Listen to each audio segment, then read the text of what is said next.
Halo, salam sehat, salam sejahtera buat semua penonton dimanapun kalian berada.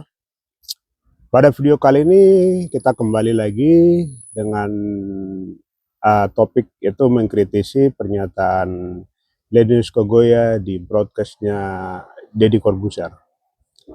Nah, teman-teman, sebelum kita mengkritisi apa yang disampaikan oleh Pak Lenius Kogoya di broadcastnya Deddy Corbuzier atas wawancara Deddy Corbuzier, teman-teman, mari kita simak dulu dia punya videonya. Silakan ikuti. Saya pantau dengan saya ini kan kepala suku Tanah Papua, 6 provinsi saya kepala sukunya. Dan itu anggaran itu harus saya yang tanda tangan. Oke. Ini saya pribadi, saya mau jelaskan ada pengalaman. Ya. Ini bukan cerita orang ya. Ya. Saya sendiri alami ya. Anggaran 2% tadi untuk lembaga masyarakat adat itu di Papua rata-rata tidak ada dianggarkan.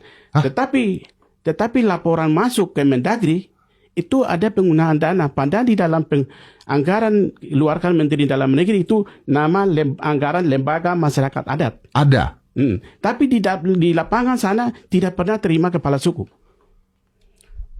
Jadi uangnya tidak pernah diterima? Diterima. Berarti berhenti di satu tempat? Nggak tahu di mana. Oknumnya di mana mereka berhenti uangnya gitu. Jadi itu benar, Bang? Sangat benar. Saya punya bukti. Dan laporan saya terima dari Mendagri.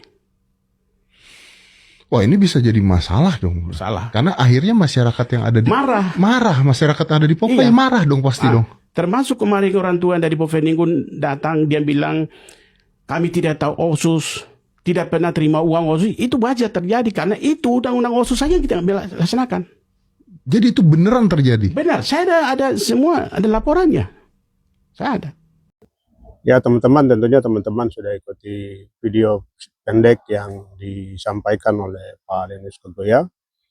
Itu satu hal yang mestinya harus kita kritisi, itu adalah hal penting yang kita harus kritisi, itu adalah ketika si Lenius ini bilang bahwa dia itu kepala suku Papua lah, kepala suku mewakili 7 ke 6 provinsi lah, segala macam. Ini kan kekeliruan, dan ini pernyataan yang sangat menyesatkan dan tapi juga menipu publik. Karena pertama itu ketika kita bicara tentang kepala suku itu di Papua sendiri lebih dari 300 suku, dan setiap suku itu mempunyai kepala sukunya masing-masing, atau orang yang dituakan, atau orang yang dituakan, atau orang yang ditokohkan.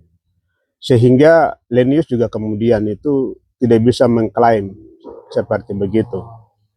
Dan setiap suku itu memiliki otoritasnya masing-masing, memiliki independensi masing-masing, dan satu suku terhadap suku yang lain itu tidak pernah itu ada intervensi atau apapun istilah dan segala macam.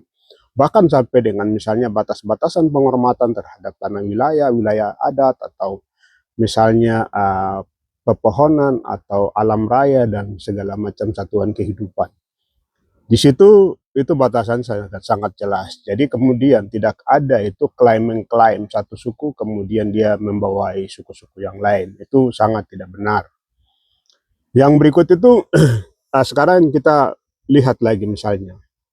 Dalam kehidupan orang Papua itu, dalam kebudayaan orang Papua, setiap masyarakat adat itu pasti akan menghormati nilai-nilai dan kebudayaan mereka. Jadi hal-hal yang merugikan kebudayaan atau memberikan ancaman terhadap kebudayaan mereka atau keberlangsungan hidup mereka itu pasti mereka akan jauh.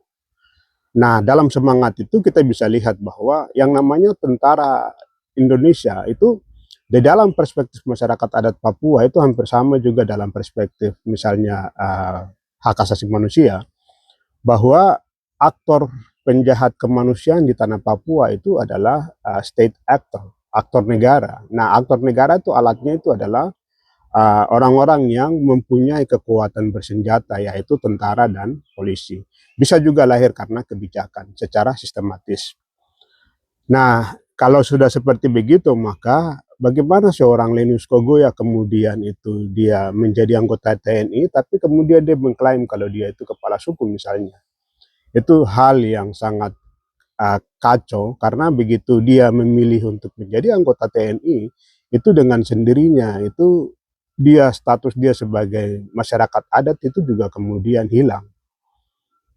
karena dia justru memilih itu menjadi bagian dari aktor penjahat kemanusiaan. Jadi Lenius itu bukan apa-apa dalam perspektif masyarakat adat Papua. Kalau Lenius tahu adat, misalnya itu dia pasti akan menyadari bahwa, dan dia akan selalu bilang kalau, oh saya bukan lagi misalnya masyarakat, saya bukan lagi masyarakat adat Papua, atau saya bukan lagi mengklaim diri sebagai tokoh adat ini atau kepala suku ini dan segala macam, karena dia justru membawa dirinya menjadi bagian dari aktor penjahat kemanusiaan, yaitu bergabung dengan anggota TNI. Ini hal-hal yang penting untuk kita kritisi, dan semoga Lenius juga mendengar video ini dan menyatakan permohonan maaf terhadap masyarakat adat yang selama ini dia mengklaim dirinya sebagai tokoh adat lah atau kepala suku lah segala macam, supaya dia menyadari diri bahwa dia sudah menjadi bagian aktor dari penjahat kemanusiaan. Itu sangat penting sekali.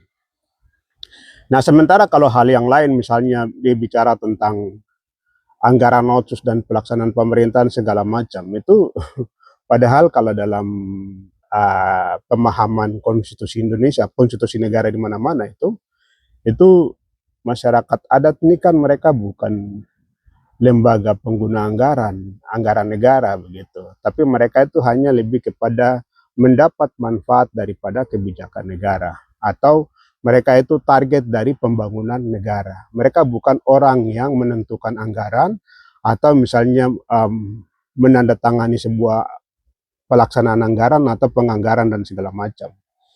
Jadi ini pernyataan yang juga sebenarnya ini sangat tidak edukatif sama sekali, karena dengan mengklaim dirinya seakan-akan dia itu adalah pengguna anggaran, dia itu adalah pemerintah yang menggunakan anggaran, kemudian mendistribusikan anggaran itu kepada rakyat begitu. Padahal bagaimanapun Lenius itu hanya sebagai, tapi sekarang dia bukan lagi sebagai kepala suku. Kalau misalnya itu kepala suku atau pimpinan rakyat dan segala macam, itu mereka hanya mendapatkan asas manfaat daripada tujuan pembangunan negara. Dan yang melaksanakan pembangunan negara itu selalu adalah pemerintah, karena pemerintah itu kemudian di dalam konstitusi itu mereka itu adalah orang-orang yang melaksanakan program berdasarkan anggaran yang dimiliki, karena mereka juga pelaksana anggaran atau pengguna anggaran. Demikian video singkat, mari kita selalu mengkritisi hal-hal yang sebenarnya ini justru akan merugikan rakyat Papua. Apalagi mengklaim diri sebagai kepala suku yang mewakili semua suku, karena suku-suku di Papua itu tidak ada satu suku itu mendominasi suku lain, atau satu suku itu di atas dari suku-suku lain misalnya, tapi semua suku itu adalah sama, mereka punya independensi masing-masing, mereka punya otoritas masing-masing, mereka punya haknya masing-masing, mereka punya batasan-batasan wilayah masing-masing, dan tapi semua itu adalah bagaimana sama-sama menjaga nilai. Karena itu kemudian misalnya lembaga adat itu dibentuk, itu hanya dalam semangat bagaimana suku-suku itu kemudian itu bisa dikoordinasikan bersama, maka lahirlah sebuah lembaga yang namanya itu lembaga adat, atau yang kita kenal dengan Dewan Adat Papua. Jadi Dewan Adat Papua itu sebenarnya itu tugasnya itu adalah bagaimana mengkoordinasikan semua suku-suku dan kemudian memastikan bahwa setiap suku itu bisa kemudian menggali dan mendalami nilai-nilai mereka, kemudian persatuan mereka, atau misalnya semangat yang sudah tercermin di dalam bagaimana perawatan nilai sampai baik itu manusia, alam maupun segala mahakarya. Demikian dari saya, salam sehat, mari terus bersuara, kiranya Tuhan memberkati kita sekalian.